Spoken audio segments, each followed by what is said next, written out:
In St. Lucia, there is a war raging silently beneath the asphalt. One that doesn't explode with bullets or bloodshed, but with contracts, bulldozers, and backroom whispers. It's a war of influence, of survival, of power. And the battlefield? The billion-dollar civil works sector, where potholes are patched with political IOUs. Roads are paved not just for public good, but for private gain. And the players? Not always engineers. Sometimes tailors, taxi drivers, or teachers, crowned contractors by a minister's memo, not a resume. For decades, the rules have stayed the same. Win an election, feed your faithful, freeze your foes. Merit is optional, loyalty is essential. And when financing dries up, some contractors borrow millions just to keep government projects alive, then wait months, sometimes years to be paid. But what happens when the banks become political? When the private works become private firearms? One man controls the concrete, the trucks, the gravel, and the check. We spoke to the untouchables and the sidelined, the crown kings and the construction cowboys. What they revealed isn't just troubling, it's systemic. This is a portrait of a nation where infrastructure is weaponized, accountability is optional, and the public purse is everybody's business, except the public. Untold Stories presents Public Works, Power and Politics. The civil works construction industry is the lifeblood of the St. Lucian economy. It affects every member of society, influencing productivity and well-being in every household. It provides employment for thousands, but for most people outside the industry, understanding the machinations of the civil works industry and the systematic and entrenched partisan politics that cripples or fuels local contractors are vague at best. There have never been standards for entering the civil works construction sector, and the current problems in the sector have snowballed since St. Lucia gained statehood. So in those early days, how were the contractors selected? And who was doing the selection? Contractors were selected based upon the capacity because we had a database. So based upon the value of the works, we would have selected 3 or 4 contractors to bid for the projects, and it would go through the normal phases, tenders, board, whatever the case may be, and then the works would be executed. Where you found works were below the threshold of say $40,000, which the PS would sign up, based upon the contractor's capabilities and the nature of the works to be executed, the recommendation would be made through the office of the chief engineer for a contractor to be selected to execute the works. But those that were of a sizable amount and had to go to tenders board, based upon the nature of the works, we would go to the database, select the contractors. So for example, if it was a given basket wall, which is a bit of a technical wall to build because it has to be constructed in a specific manner, then you would know the people who would have been able to execute that, get 3 or 4 names, give them the document to bid on, and then it would be submitted to tenders board for approval. The United Workers' Party, headed by John Compton, governed St. Lucia from 1982 to 1997. Certainly, there were contractors unaligned to this political outfit. How were they affected by 15 years of Compton? I didn't see much political involvement at the time, although we were aware that it was being done in the background. Because we always know that politics has its hands in everything. But to say outright that a politician would say this contract has to be awarded to X person or Y person or whatever the case may be, I really did not see that happening that much. In those early days, did you find contractors coming to the ministry with no contracting experience, but with a note from their parliamentary rep that they should be given a job in their constituency? And also, if that happened, what were some of the challenges and how were they remedied? Actually, there were a lot of notes that came from a lot of the parliamentary reps. The notes never said give any one person a job directly. they would say consider. So they would not direct you. They would say, please consider this person for a job or whatever the case may be, but it was never a directive. A direct award or single source contract is where a government department negotiates with one supplier without the competitive process. The supplier would be in a pool of industry professionals who are rotationally drawn in a fair and equitable manner based on the ministry's database. Single source contracting considers a firm's equipment, team, technical capabilities, and finances. All contractors should be given an equal opportunity to obtain work of the same dollar value. To avoid criticism of unfair, biased tendering practices, ministry staff must plan their contracting activities to achieve that objective. No doubt, this process is fraught with political involvement. Between 1982 and 1997, the majority of small and medium-sized contracts which did not have to go to the tenders board were awarded by the chief engineer of the Ministry of Works. This process presented potholes of possibilities for corruption. You have one man who has tens of contractors, and he has to directly award contracts to these contractors. You can understand the opening for, I don't want to call it corruption, but favors. Yes, I wouldn't say that favors didn't exist. However, it is always quote unquote difficult to prove these favors. Because if you go according to paper, then you really can't prove anything because everything would be in one person's name. It was 30 years of John Compton and his Yellow Banded brothers, yes? Did you see the political victimization of contractors while you were at the ministry under John Compton? I would not say there was political victimization. What I would say is that if you had 4 jobs to give, you might find that there would be a disparity between the distribution. So it will not be a 50-50 split, it might be a 70-30 split or something of that sort.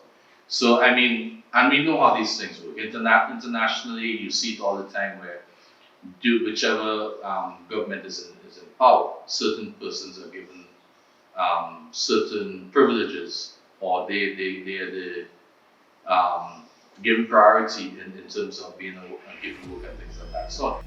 His firm started off as Reliable Construction Company. From commercial and residential, he graduated to subcontracting for C.O. Williams Construction. He honed a reputation as being the contractor of choice for the Ministry of Works in emergency situations. With a nostalgic smile, he recalls his first civil works project. Tell me what it was like working with Sir John as Prime Minister. Well, working during Sir John's time, you wouldn't even know if there was a Prime Minister involved in the construction sector, because at that period, only supervisors and engineers you would interact with pertaining to construction work. So there was no government involvement in contracts.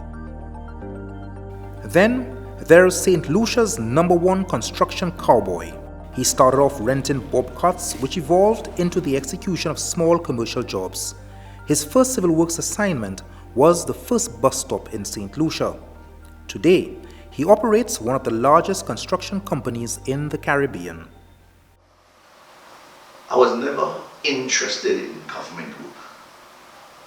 Why was I not interested in government work? Because government work always had to do with going and beg somebody for a job. It always had to do with that. You always had to go and sit down with a minister or an engineer or somebody and literally beg for a job. I never did that.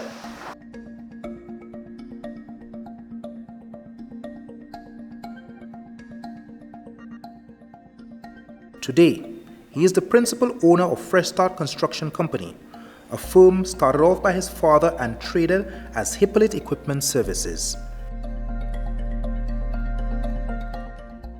Urance Hippolyte was a favored contractor by the Compton administration. His team built a reputation as being the A-team in the construction sector for the most demanding projects.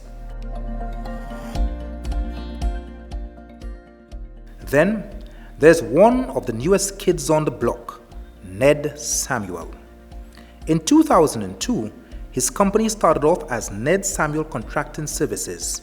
In 2011, it evolved into Mega Contracting Inc.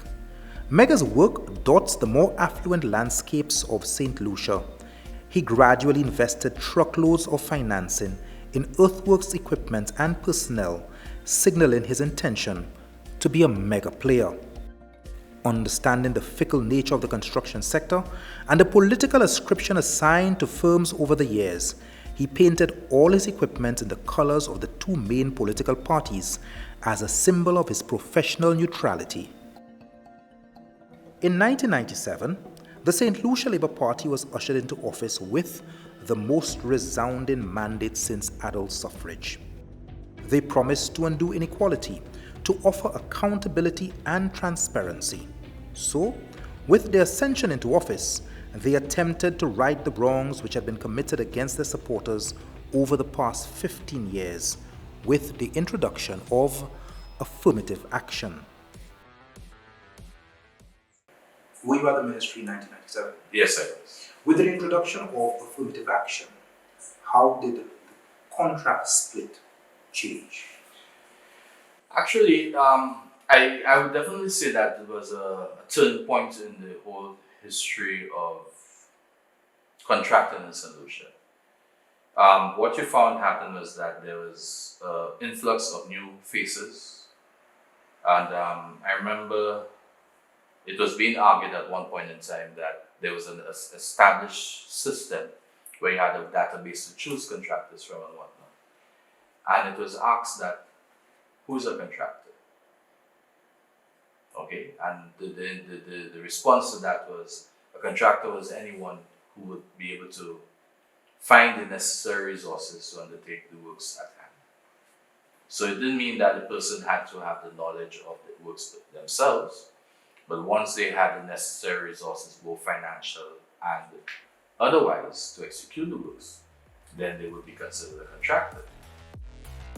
Having won 16 of the 17 seats, the ruling party had a congregation of loyalists who had to be appeased through the public purse. And so overnight, housewives, bus drivers, school teachers, and even tailors became civil works contractors. If I remember correctly, he was a tailor and he was given the job to build a road. And when he started reading the document, he saw sub-base and base, he was asking, what's that? And we said at the middle, we told him that you need to go and find out what it is. You're the one who the contract has been awarded to, so you need to get the proper person in place to tell you what to do and how to execute the works properly. So these were the kind of things that we saw. But for you as an engineer at the ministry at the time, who are the ones giving contracts to people who have no experience and even an understanding of the task at hand? And for you as an engineer in the department, what were your sentiments? Well, a lot of the technical persons felt it was not the right way to go, because it now meant that you would have to have an increase in supervision.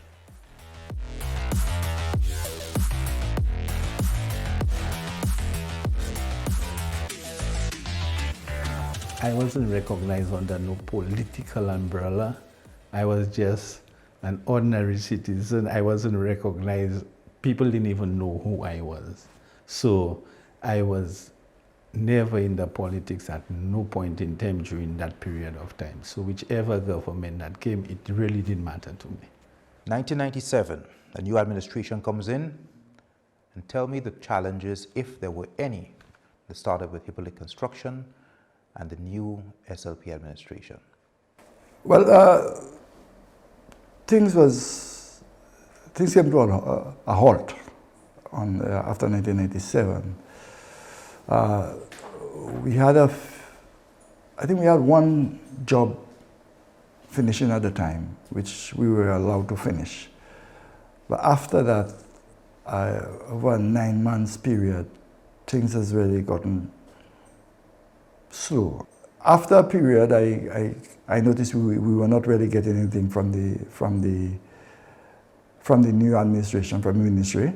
I pursued a meeting with the then Minister Calix George to seek whether or not, what is the government's position where Hippolyte Equipment Service is concerned. So I went across to him, and the meeting didn't go well. You know, he was all about, I have an investigation to carry out, which I told the minister, I'm not here for that. I have information reaching me daily, and it didn't go well. And I left, and the road moving forward was not a good one.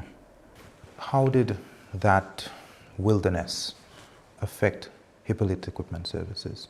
We acquired quite a bit of debt because, as you know, this equipment investment is a 15-year investment before you can really recover to say you can be in the clear. And if you do not get opportunities with them, what you will find is that the interest charges, if these loans are not being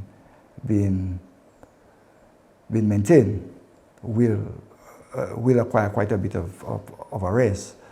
And by that, we got ourselves in a very difficult situation in terms of debt. We moved from a cash position to $10 million worth of debt over the 9-year period. We met with Dr. Anthony once during that period of time, during that 9 years. What was the outcome? Well, promises were made, but it never materialized. He welcomed us, and when I left, to me, the meeting was a good meeting, but nothing came out of it. When we return, the government of St. Lucia borrows millions from contractors. Renault tells all. What makes Alan Chasney tell me in a meeting I cannot get work in St. Lucia? And we examine the 1-mile nightmare on the Groseley Highway.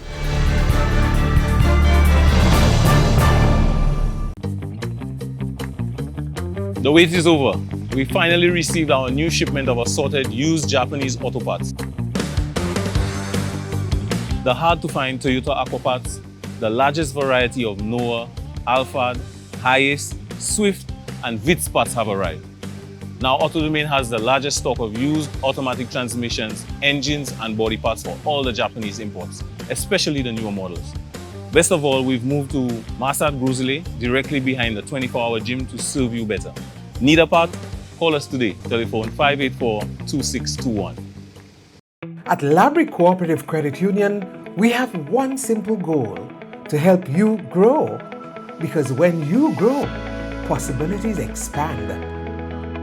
We're about growing wings, growing ideas, growing you. This is your time, a time when your plans and dreams fall into place, when what you thought to be impossible with our support is indeed achievable. And best of all, it's a time when you can look back and see your growth. So, on life's journey, set your goals high. We'll be with you every step of the way.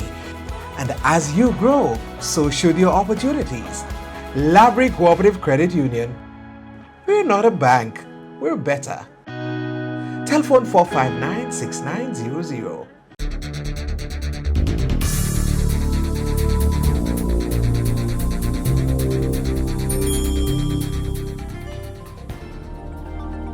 In 2002, central government's expenditure on economic infrastructure amounted to $46.6 million. Of that, 15.5% was spent on the construction and rehabilitation of roads.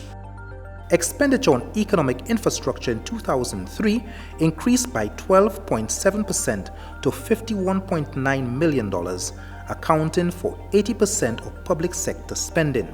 In 2003, expenditure on roads dipped to $43.2 million, but It rose to 62.2 million by 2004.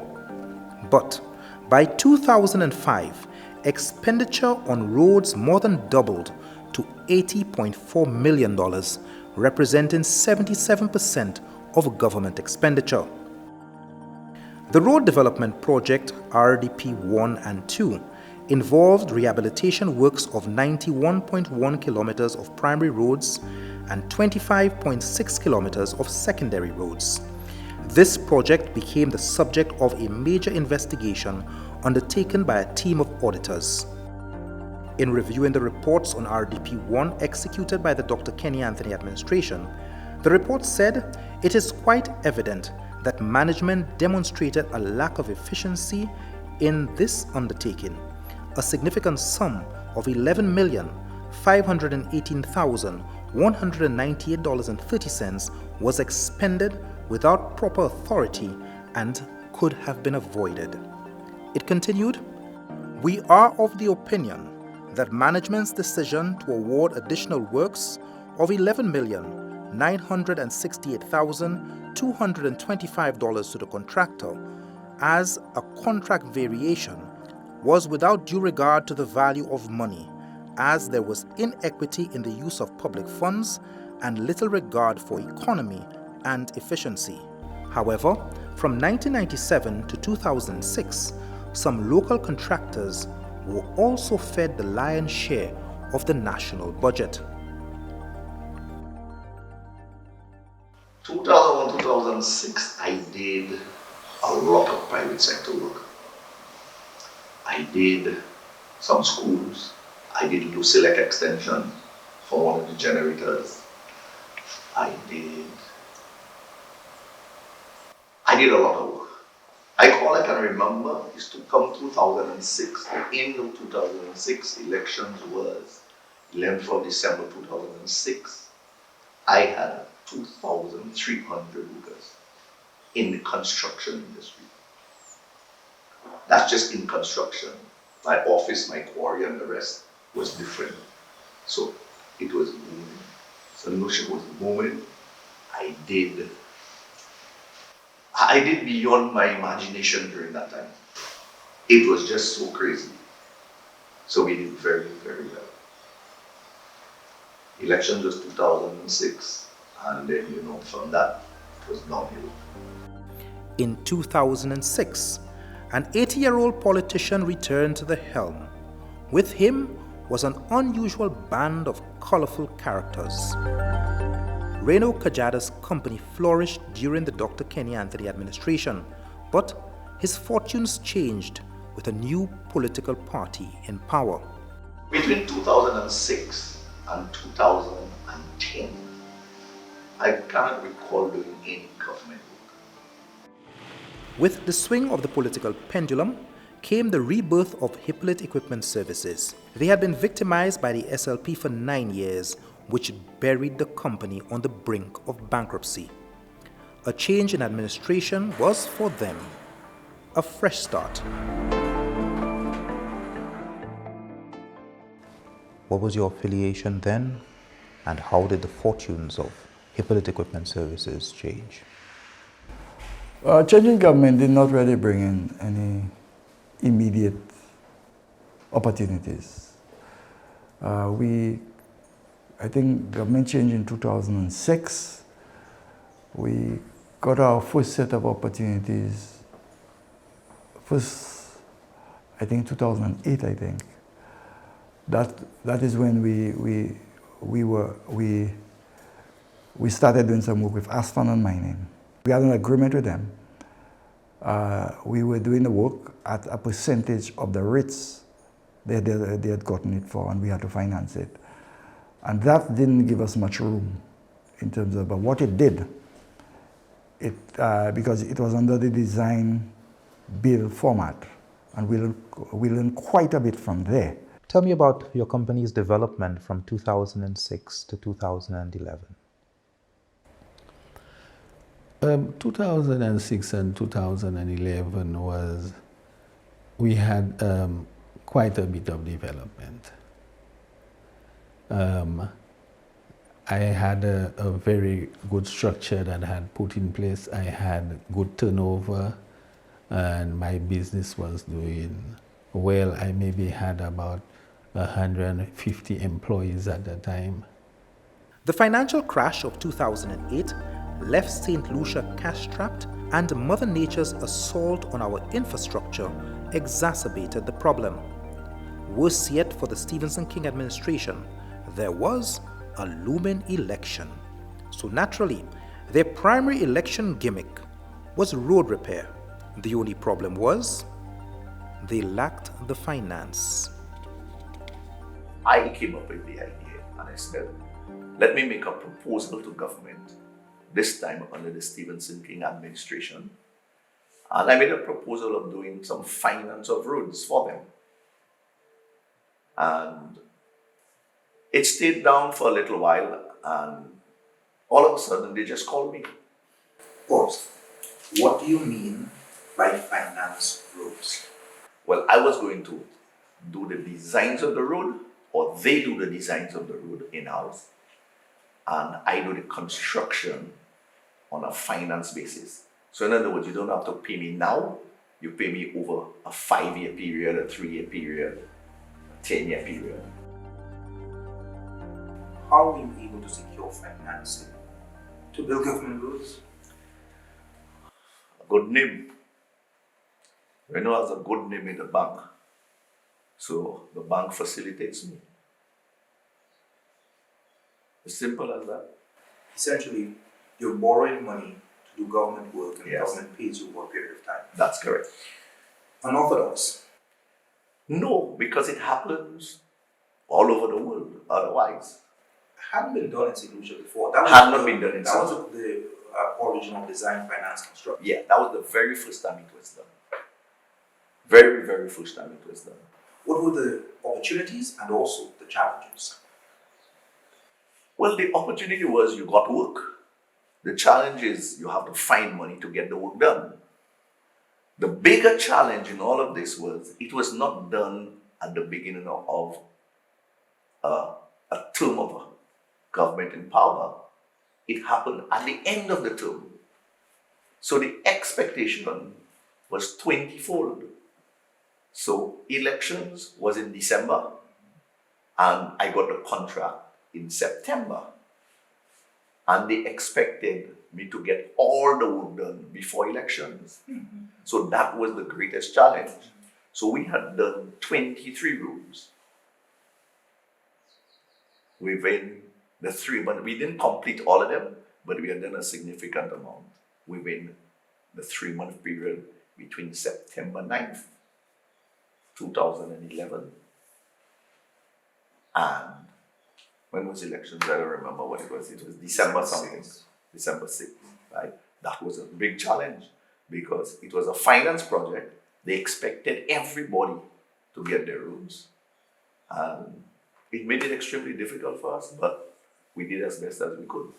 When the new administration came in, what challenges do you have to keep up that design, finance, construct? And also, did you have any of your projects examined or be cancelled? Well, when that administration came in, I cannot remember having a problem. I think that was the Labour administration again. I did not have a problem with them interfering in the project that I did. We completed it over the following 2-3 months, but I got nothing. What do you mean? Well, I didn't get any other work from that administration or the government for the next 2, maybe 2.5, 3 years.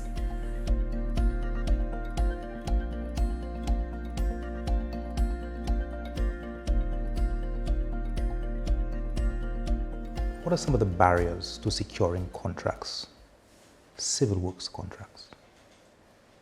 Well, over the years,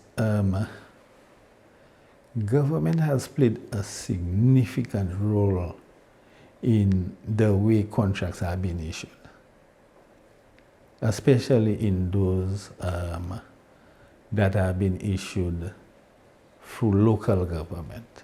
With the more World Bank and international government-funded projects, there is less involvement in it because there is a process, and it's supposed to be a transparent process, and that process is fairly, the challenges, the barriers to that process with the World Bank and so is our pre-qualifications.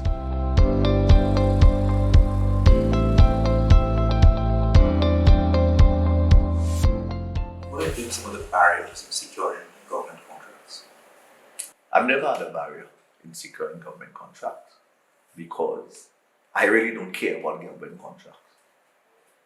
So I don't see anything as a barrier. I don't need to get a government contract. I am a private sector man. I depend on private sector.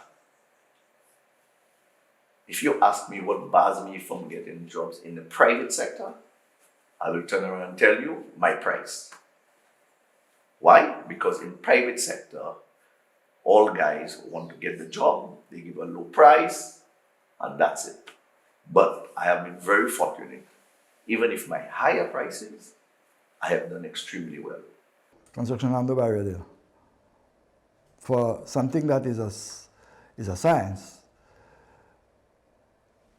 politicians, and when I say politicians, I do not mean Labour Party.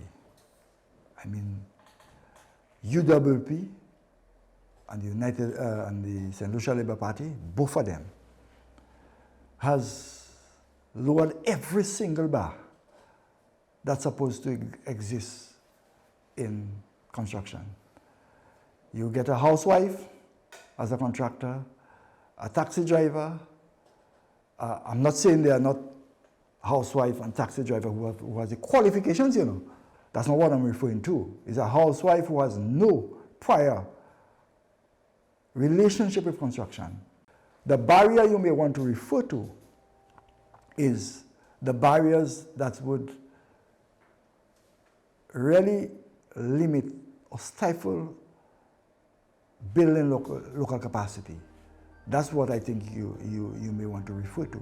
Capacity building in the construction sector, if supported by central government, can aid in the expansion of the technical expertise of local contractors and improve track records, thus enabling locals to bid for more projects abroad. Also, public-private partnership projects demand more capable contractors, especially in undertaking work such as airport terminals, power plants, hospitals, bridges, and gas and renewable energy projects. Whether it is the ministry's role to develop local capacity is an industry-old age vexing debate. I must say that with government involvement, it would make you succeed quicker in terms of building capacity. Some would say that is corruption. Some would say that if a politician favors one company, if a government favors one company over the other, it is unfair trade practices. What would you say? Well, I'll tell you, I think as a government, they have a responsibility to grow their people.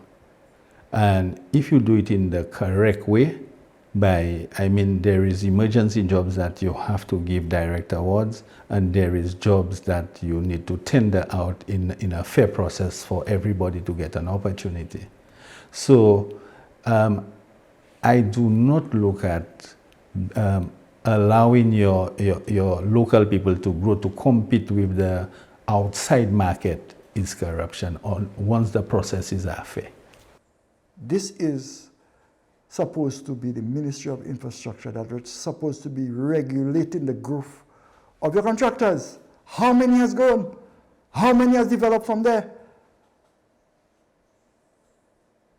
The ministry is not performing as the regulatory body to develop contractors in this country. Some would say that it's not the ministry's job to develop your construction business. However, Peter, it is your responsibility It is your responsibility to invest. It is your responsibility to invest in the staff that will drive the equipment and processes of your construction company, and not the ministry to do your job. What would you say? There's a hypocrisy we under. We better get away from that. At any point in your career, do you think that government support helped build your company's capacity? No, it's not government's responsibility to do that.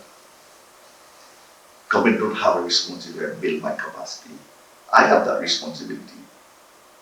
And it's the responsibility of all of us as contractors to ensure that we develop our own capacity.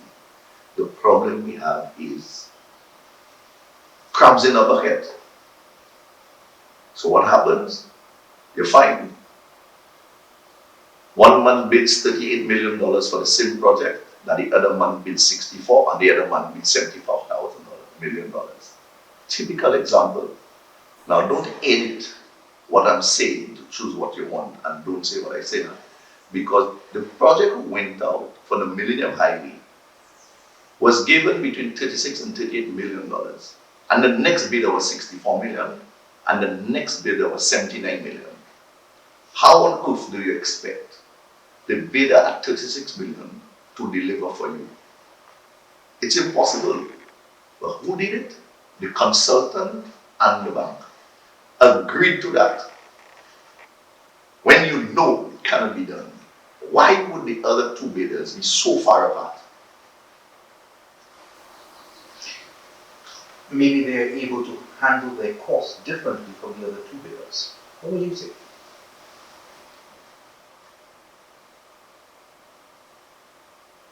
That's for a long discussion, because handling my cost could be relative to a lot of things in the construction industry. You see, generally, I bid the jobs two ways. I either bid the job to get the job, or bid the job to get the job done. So if I bid the job to get the job, my real job will be to see how much extras I can claim for and make the job a real pain that it goes nowhere. And all this job about is not doing the job, but writing letters and coming up with reasons why I should be paid more. Explain that to people, please.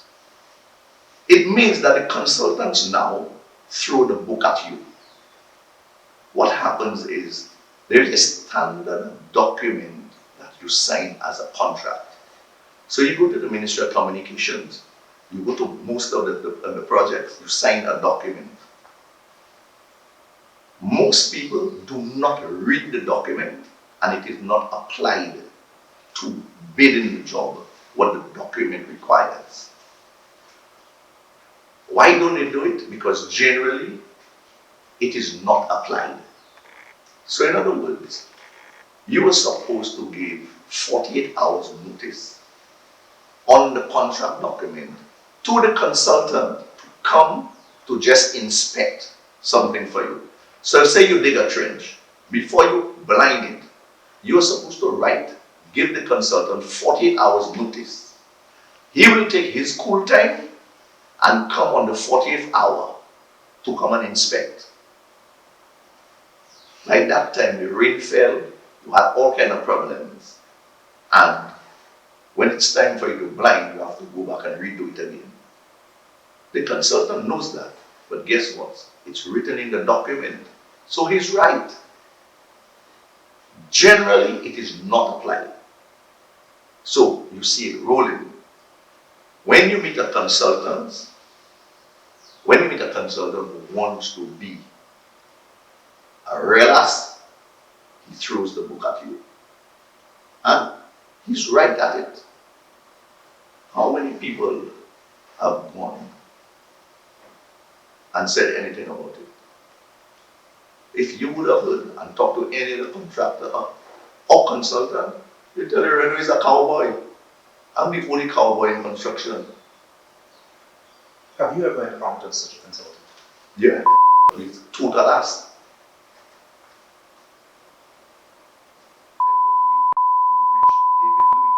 Those fellas who can't get a job done is those fellas. And do not edit me saying the name. Those guys' job is to see what they could do to squeeze a contractor to death and write letters and pretend. Their job is to not make the job happen. What's the benefit to them? Because they get paid by time. Those guys get paid by time. When they get a consultancy, they get paid by time. The contractor gets paid by production. The contractor has liquidated damages applied to his contract. The consultant does not. The consultant creates every possible reason why the job should take the time and extend. Charge the contractor liquidated damages, but he continues to get paid for every month that he's on the job. Until that stops, it is not going to stop because all the guys interested is getting paid. When we return, how did Fresh Start secure millions of dollars in direct awards? Philip Pierre misleads the House. We've won $186 million of DFCs. I am not one them standard. And of course, who really owns Fresh Start Construction?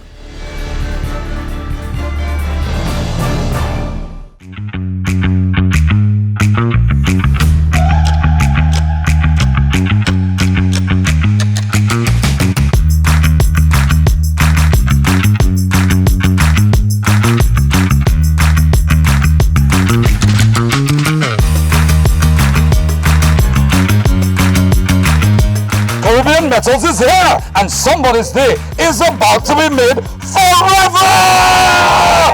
David Cox! David Cox! David Cox! David Cox! Money! Money! Yes, son! Come on!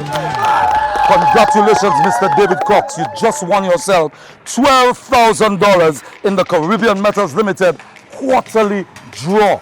You too can win. All you gotta do is spend $5,000 or more and shop, build, and win. Caribbean Metals Limited. We've got you covered. Guaranteed. I'm feeling hungry, but kinda lazy. Need some KFC, so I'm calling delivery. Same great taste and flavor, delivered to my door. I can't help but comment. This is so convenient. From Rodney Bay and Shark, Miku Street and Cul-de-sac. Say, before to remember, we also deliver.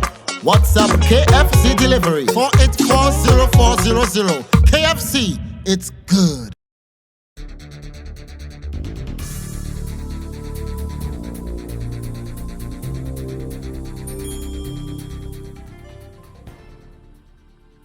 Since 2006, St. Lucians have been voting one-term governments. This has bred a pattern of sidelining certain contractors in favor of the politically connected. Hippolyte Equipment Services had been in the wilderness, starved of work by the SLP administration from 1997 to 2006. They had invested heavily in civil works equipment and watched as the equipment and financial position deteriorated.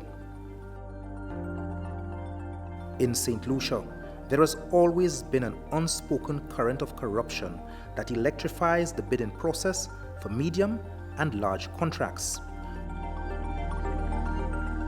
For eons, politicians have accused members opposite of corrupting a process that should be incorruptible.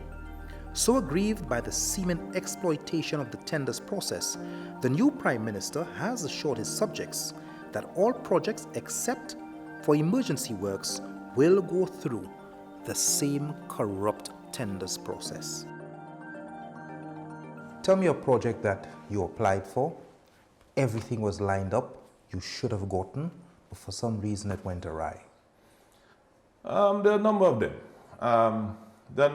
But I remember back in 2000 and I think it was 16. I think we tendered on a project and we actually, it was a government project, we actually won that tender in terms of pricing. But again, pricing is not just the only criteria on which they do the evaluation. It might be on your personnel, it might be on your resources and finances and everything. But we know that we were good on all of those different sections. So We up to today, we asked the question, but up to today, we don't think that there was any reason why we were not supposed to do that job. And it was a government project, and it was given to another contractor who was probably in second position in terms of pricing. If you notice, we have been changing governments for single term since 2006. So if the political football that is being played, while our local persons are being played political football with, because all we're fighting for is the crumbs, while the big things go out to the foreigners. And even when the foreigners do get the jobs, who does the jobs? We.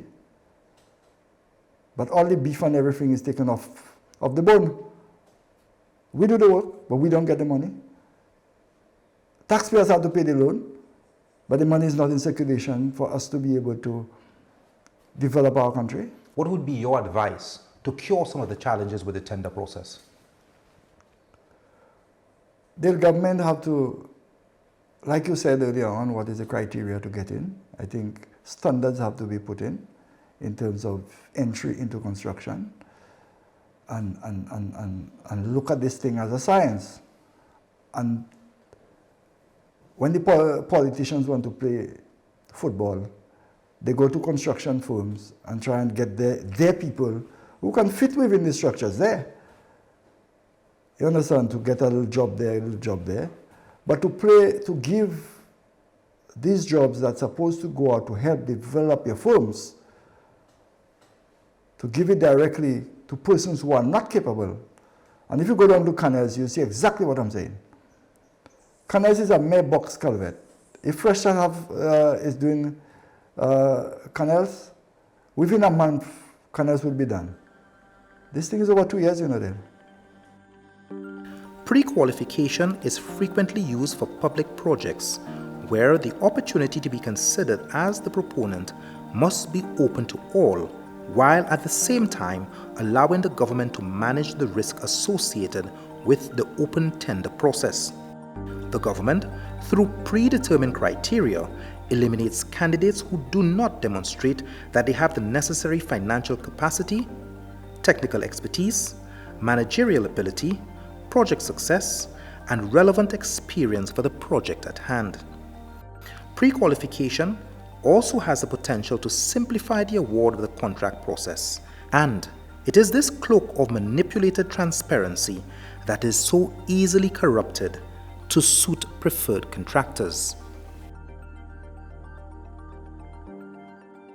They are ridiculous, don't make any sense, and they are deliberately designed in mind to suit whichever contractor they decide that they would like to work with.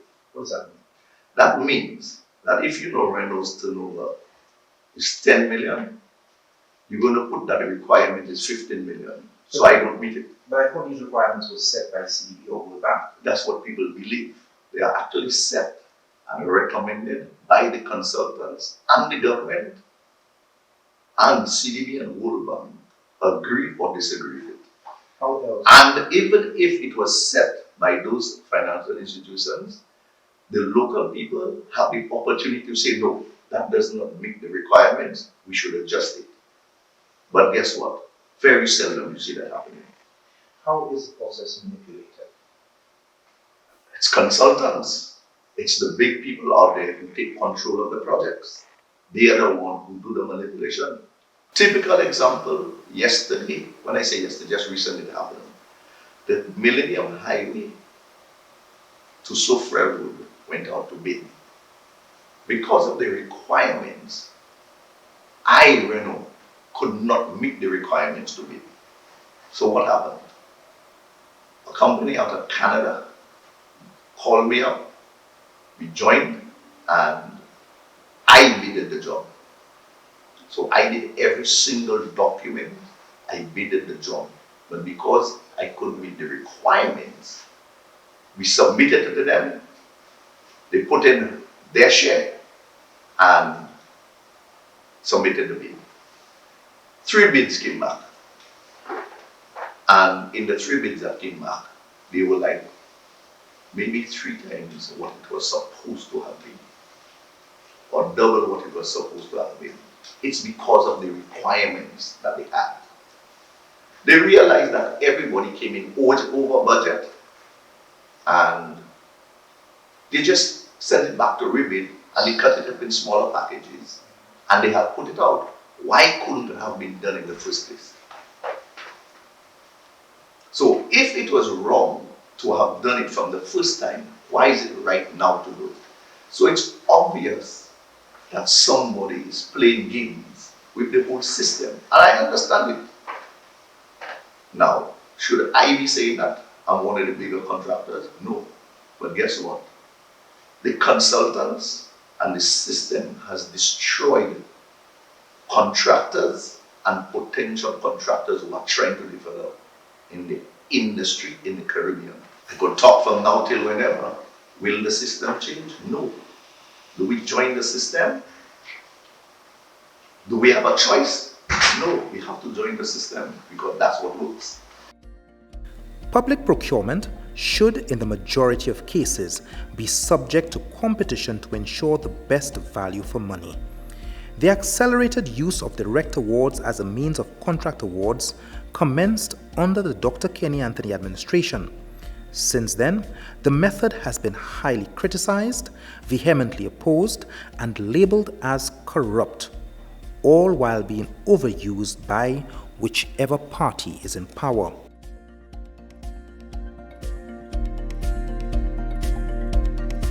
Over the last 5 years, there's been much hue and cry about Fresh Start Construction getting a lot of direct awards. Why did the government not go through the tender process with so many of these projects and you hand deliver these large contracts? I think that's where the lazy media comes into play, because I believe information is available where Fresh Start was not the only company which got direct award. Now, if I come in with my money, you're asking me to design, which is to conceptualize the project, design it, build it. I'm not a bank. I'm a construction company. But you're asking me to raise the money to do the works.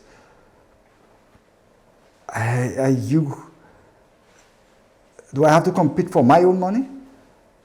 These are the projects I got, you know, Dale.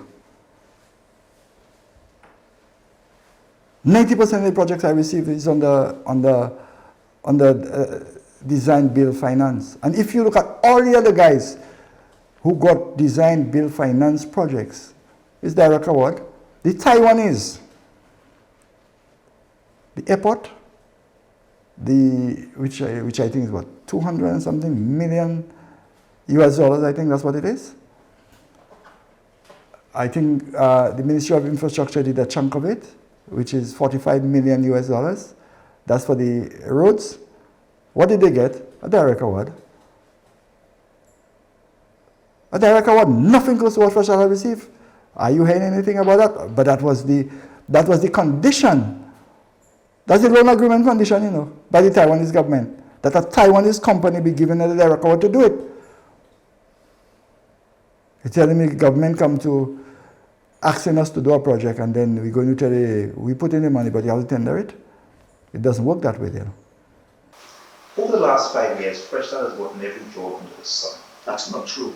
I think so. No, The record shows. you're wrong. I've gotten work. How can you say they have gotten everything? I have gotten work. Your assessment of their work. I cannot see anything on their work that I can tell you that is bad or not good. Direct awards is good, but I think some people have taken advantage of it. Why is it good? It's good because the system that is in place to award a contract is so long that it takes you almost a whole year between project, the time you think of the project, to the time that you could award it. And you need to get your job done, so they have chosen the direct contract route. Political involvement in that process? Well, it has to be political involvement because it cannot be done without a political directorate in government. In private sector, which is what I'm used to, All contracts are direct. It doesn't go for anybody else. You deal with the person who gives the job and you get it done. But don't you think that with the public purse, that brings a level of corruption that should not be?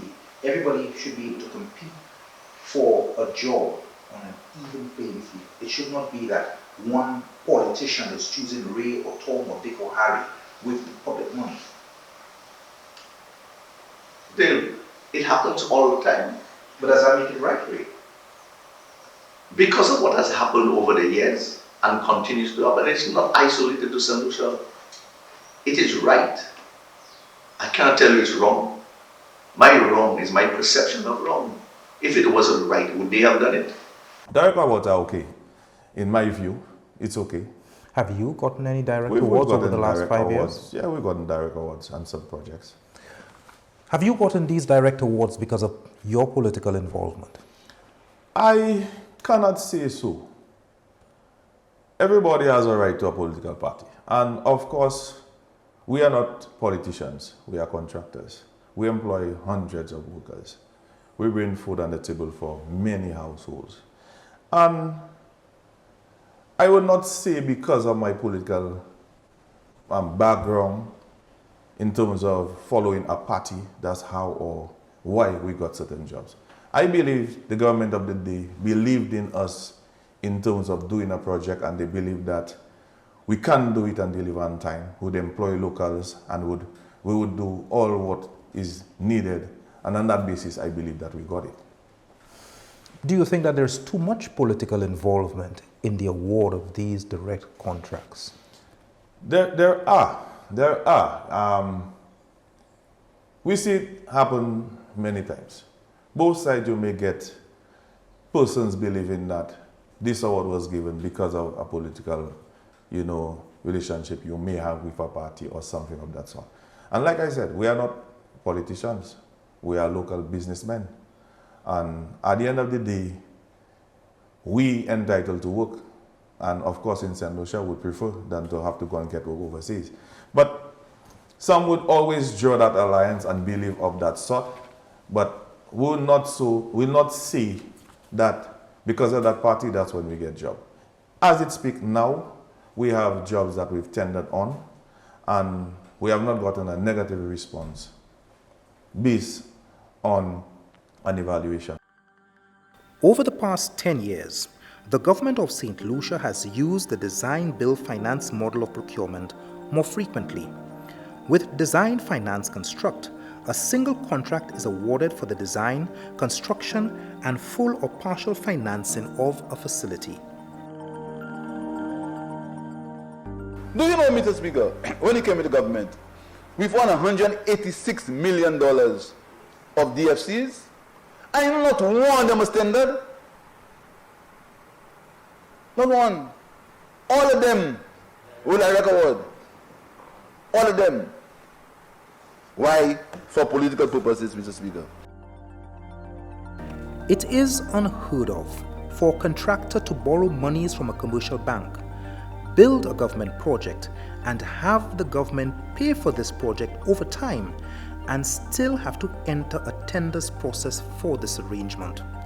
Sadly, the direct award and design finance construct have been so politicized that even the Prime Minister of St. Lucia purposely misled the House and St. Lucians with claims that DFC had to be tendered.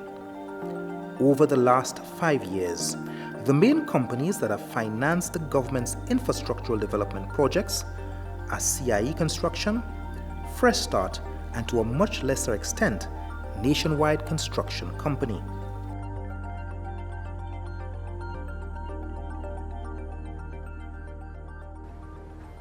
What's in it for you to finance the government? $15 million, $20 million, $5 million. What's in it for you, Peter Felician? What's in it for me? I run a business. I go ahead and get, because construction is what I'm in. It's either the client has the money, they engage me to do a job, they pay me. But in that case, we raise the money. There's so it generates construction activity for me. What are some of the challenges when trying to procure funding from local banks for these government projects? For us there, it has been a challenge because a lot has been said in terms on the media when it comes to the design, finance, construct projects that we have in terms of our association with politicians. The banks are very wary in terms of extending financing because for some reason or the other they believe there's something wrong. Some of the top persons in these banks are aligned to the political parties. So now politics has infiltrated the banks, which is very dangerous. Between 2016 and 2021, Fresh Start Construction undertook the Bel Air Court Rehabilitation, the National Housing Corporation project in Forestier. It performed all the infrastructural works on behalf of the NHC. Unfortunately, this agency was not solvent, and so the developer had to wait for the properties to be sold to recoup its expenses. Fresh Start rehabilitated 6.8 kilometers of road in Micoud under a design finance arrangement and a subdivision for Invest St Lucia. They tendered and won 2 bids for 2 World Bank projects, and they were tasked with site preparation works for the Millennium Highway Bridge. These were the only 2 projects in which Fresh Start Construction was paid the value of the contract upon completion. For every other project, they had to borrow monies to finance government works with the hope of being paid in the future.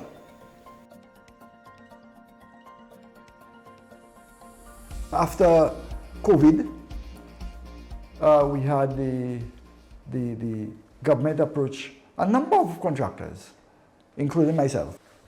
3 of us went in, that is nationwide,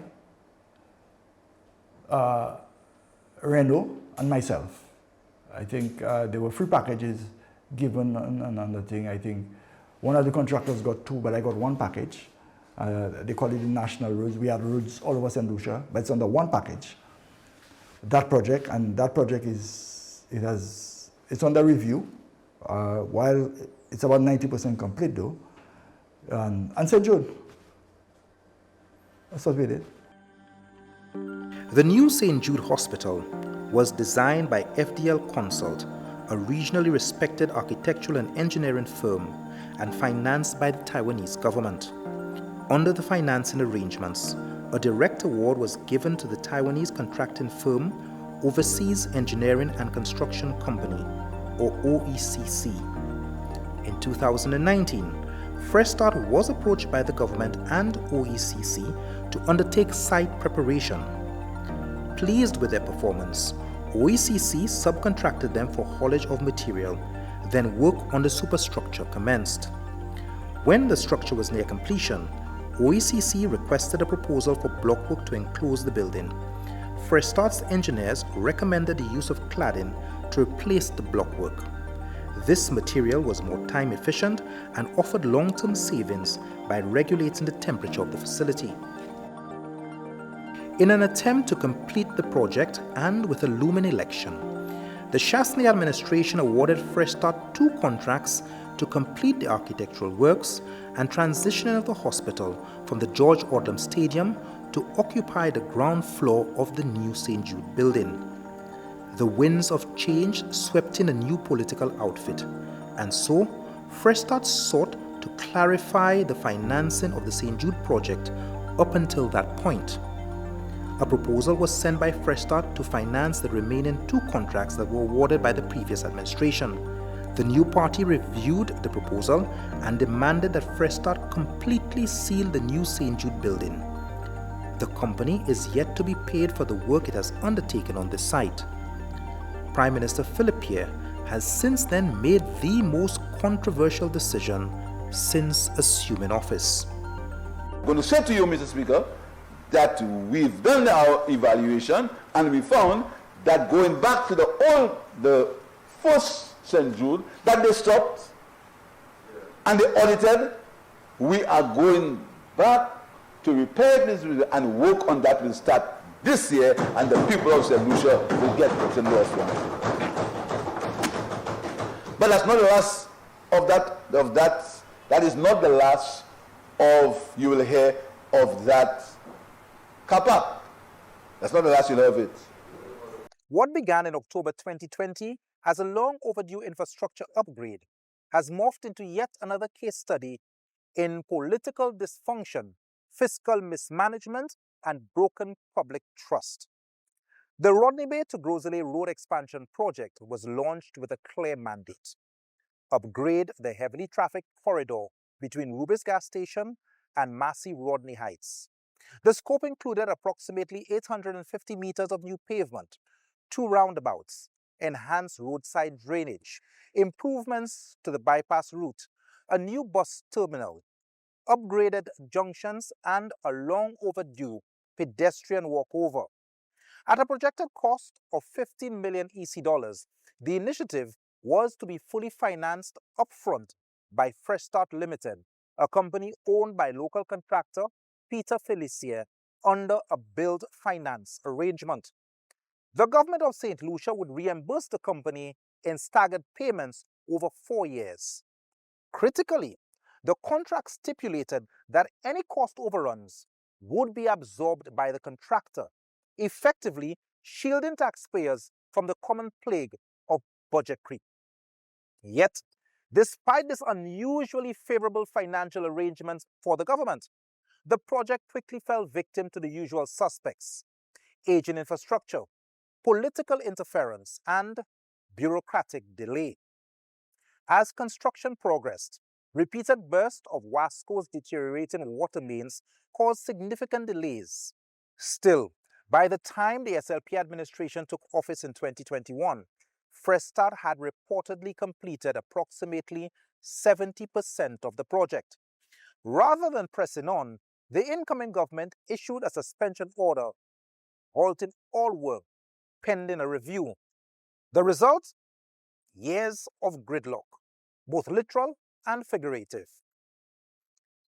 Under standard international civil works protocols, the Ministry of Infrastructure was required to assess the value of the completed work and to make a lump sum payment to the contractor. Fresh Start, having already invested $15 million of its own capital, awaits full compensation. Meanwhile, the government must now engage a new contractor, almost certainly one with ties to the ruling party, to finish the remaining 30%, or, as has become customary, to revision the entire project to the tune of millions.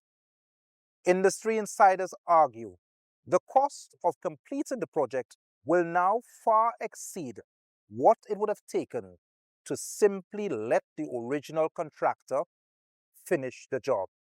And so, the vicious cycle continues. The politicization of public works that prioritizes party loyalty over fiscal responsibility. By August 2025, nearly 80% of the project's original budget has reportedly been repaid. Yet, the less than 2-mile stretch remains one of St. Lucia's most congested corridors, a daily bottleneck and a potent symbol of systemic stagnation. The bigger story, however, is not just the roads. It's the recurring pattern of political gamesmanship masquerading as public interest. Under successive administrations, St. Lucians have watched as one contractor is ousted for another with closer ties to the ruling elite, leaving taxpayers footing a growing bill for projects that never seem to end. The Pay administration has yet to answer several pressing questions. What was the justification for halting a nearly completed self-financed public project? What were the findings of the audit done on the project? How much has this incomplete road already cost taxpayers? What will it now cost to complete? Will the contract be awarded to CIE Limited, the go-to contractor for most national projects under the SLP administration? In hindsight, does the Prime Minister still consider the decision to halt the original project fiscally prudent? Untold Stories has sought answers to these questions, but as is now well documented, Prime Minister Philip Pierre continues to refuse any structured interview with this series. What remains is a road and a nation stuck in a familiar rut, spinning its wheels while political priorities pave the way forward. Coming up, we explore vertically versus laterally integrated companies. Knowing is the first step. Knowing is confidence. It's a compass guiding you towards medical answers. At Laboratory Services and Consultations Limited, we are in the business of knowing. Knowing where to look and what to look for. And this knowledge guides you and your health provider to your medical answers. We are the focus, precise, and confidential heart of healthcare. The invisible thread binding together all those committed to your well-being. Laboratory Services and Consultations Limited. We focus on results so you can focus on what's important. Need us? Call us. Telephone 459-2200 or visit any of our 10 locations island-wide.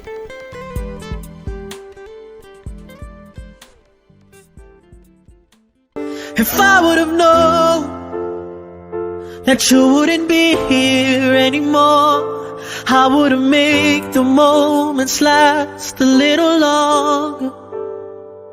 'Cause now I'm alone, and you're just a memory in my mind.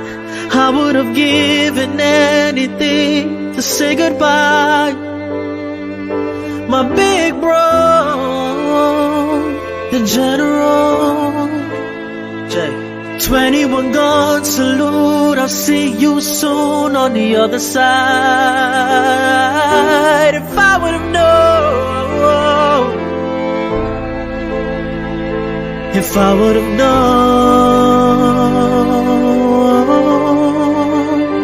I'd have broke parole and come home sooner.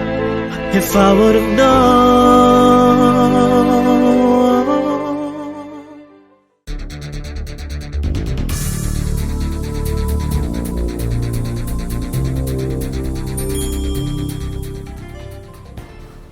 What makes Alan Chastney tell me in a meeting I cannot get work in St Lucia? The Prime Minister of St Lucia Say that to you. said that to me. Reno, you cannot get work in St Lucia. Just laughed at him. But he's my friend, he's my buddy, I love him. And I still love him. That was the best thing he did for me. Most people find this very difficult to believe that a sitting Prime Minister would tell one of the major contractors, if not the largest contractor on the island, that he can't work in St Lucia under his administration. He didn't say that I cannot work. He said that I cannot get a job in St Lucia. What did you understand by that? Well, obviously he didn't want to make to he wanted to show that I didn't get work. But like I said, that was the best thing he did for me. And I love him for that. Great. What do you think brought on that political victimization? It's not political victimization. It's the choice of the man. I have never been politically victimized. Not once. It is the prerogative of every administration to halt, review, and even cancel any civil works project undertaken by the previous administration in the interest of accountability and transparency, and to ensure that the people of St. Lucia are getting value for money. The implications of these work stoppages, however, are crippling to many local contractors, thus fueling trepidations from lending institutions. If you have a contract that probably enters an election year, this is where you probably get some it's probably not as good as gold as you say, because if the administration change, sometimes they come in and then they may want to hold the project to do some review of probably how it was carried out or how it started. Now, if you take financing for that project, remember the financing arrangement has not stopped. So for that reason, you still have those challenges where you have to be paying the bank and then probably the job has stopped. SLDB is one. It's supposed to be a government bank to assist us, but I find there is more bureaucracy, more challenges in getting assistance from them, from even some of the commercial banks. What are some of the challenges when trying to secure funding from local banks?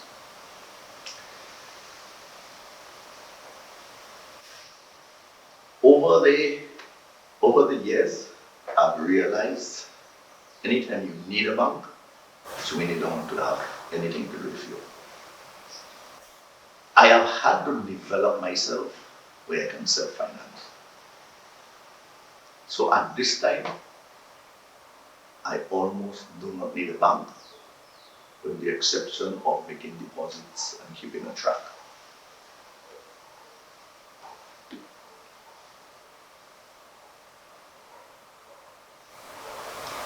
It's a sort of statement that leaves most of us just speechless. Well, no, because I had to do it, because I always had problems with the bank.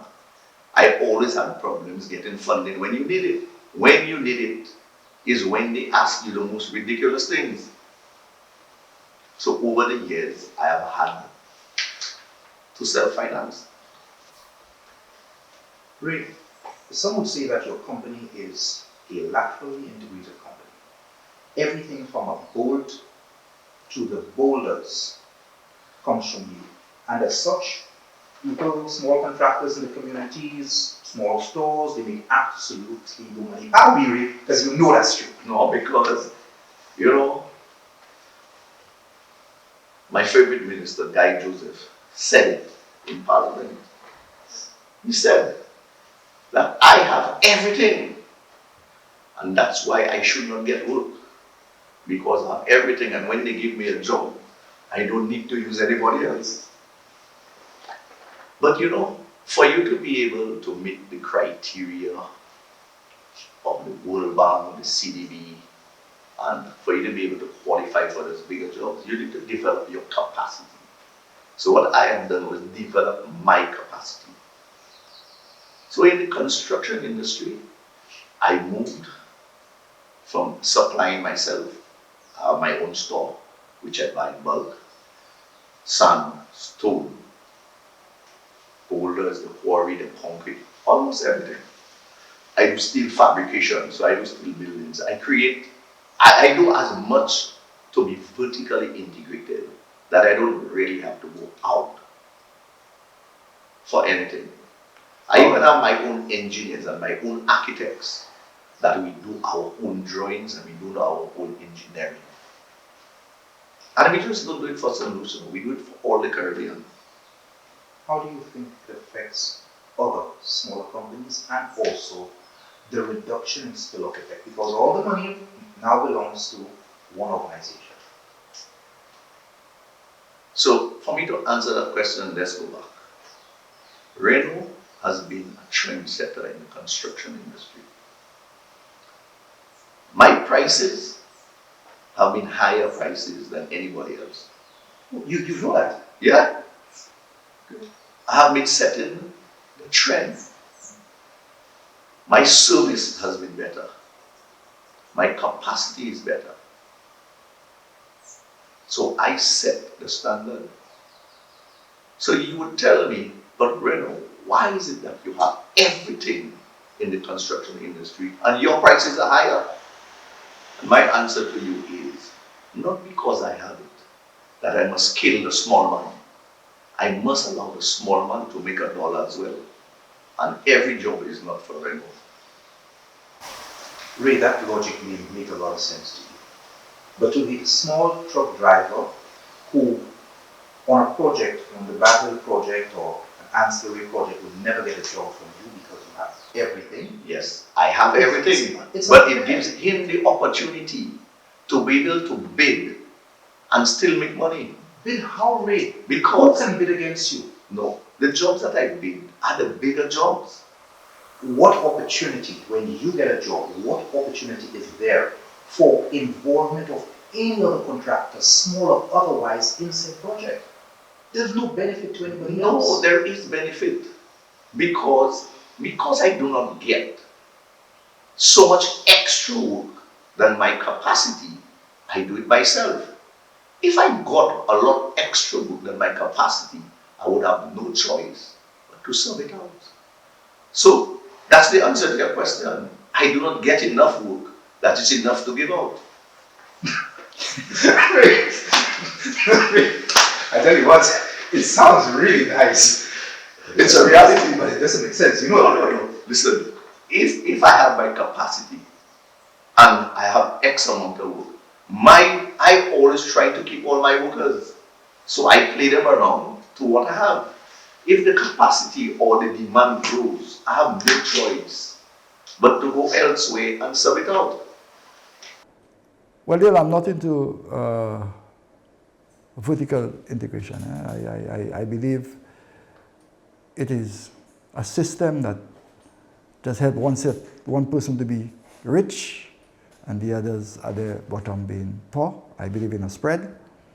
And at Fresh Start, what we do, we're a construction company who manage contracts. And we partner from the very top down. In these contracts, we use a lot of local guys who are not able to secure a contract, or they do equipment rental. We are associated with about 75 local truckers, which we associate with, and that's where our hauling capacity is. We do not do direct labor. We do a lot of subcontracting so we can develop our construction base in terms of helping our management staff, because subcontracting comes with a certain middle management that will help you. That's why Fresh Start, we can do 10 projects at the same time. Because while we have total responsibility, but we have a structure in place.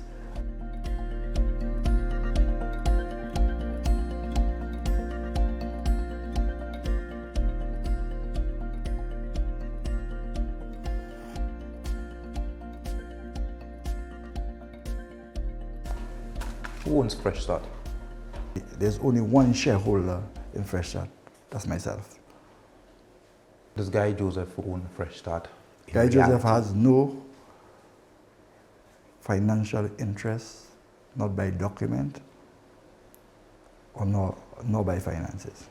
The contracts that you have gotten over the last 5 years, were these contracts awarded to your company because of your personal affiliation with Guy Joseph? Dale, construction is a science. Go on ground and see the quality. Peter, answer the question. Did your company get these contracts because of your affiliation with Guy Joseph? Simple question. No, we were awarded this contract based on our ability to work, Dale. You go on ground, look at the works that Fresh Start had done. Our quality of work has never been questioned. But in reality, if you ask the average St. Lucian, who is the owner of Fresh Start, they would tell you a consortium headed by Guy Joseph. Yes, it is his company as a government minister funneling work through your company. Let me tell you something. Whoever is going around believing that Fresh Start or saying that Fresh Start is owned by Guy Joseph, giving Guy Joseph a lot of credit. You just have to go around to see what Fresh Start is. Peter, you've heard that. Yeah, you are the owner of Fresh Start. Why is it that you never came out and set the record straight? Dale, we have been out. We have gone on Newsmaker Live, Andy and myself. We have given out information. I have been on other media houses in terms of clearing the air. But some of our people do not want truth. They want to go ahead with propaganda. It is often said that the construction sector is rife with corruption. You've been an engineer for 30 odd years. Do you agree with that statement? Yes. Why? It's not only locally, like I said. Let's talk locally. I've seen it internationally also. Why do you agree with that statement locally? Let's put it this way. Everybody has their friends.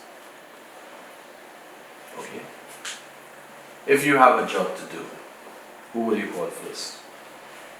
Christopher Hunt. You'll call either a friend or family member once they're capable of doing the works. Okay? So that is already a preference. You will never call a stranger to come and do something for you over a friend or a family member who is also capable of doing the work. But we call it corruption. So if we deem that to be corruption, then the entire system is corrupt. Some would say that the construction sector is the most corrupt sector in St. Lucia as it relates, and in many other countries, because of the vast amount of money involved and the fact that there's so much political involvement in who gets the job. Your take on that in St. Lucia? I cannot speak to that because I have never had a situation where it had to do with political involvement for me to get the job. Every 5 years, companies rise and others are stifled. It's a vicious cycle. Yep. If Philip Pierre was listening to you, if Richard Frederick was listening to you, if Ernest Hilaire even watched television, what would you say directly to them? If Alan Chasney were to watch television, what would you say directly to them relating to this vicious cycle? I'll tell you something. I'll say bravo to those who have aided and helped in developing local contractors on island. And to those who attempt or even feel or in somewhat or the other try to hinder, stop, slow your growth, I'll say to them, I don't think it's worth what they're doing. And they could only do it for a certain amount of time. And everybody is watching. I would tell them, come together. Behind closed doors, and try to put our people first. Both parties.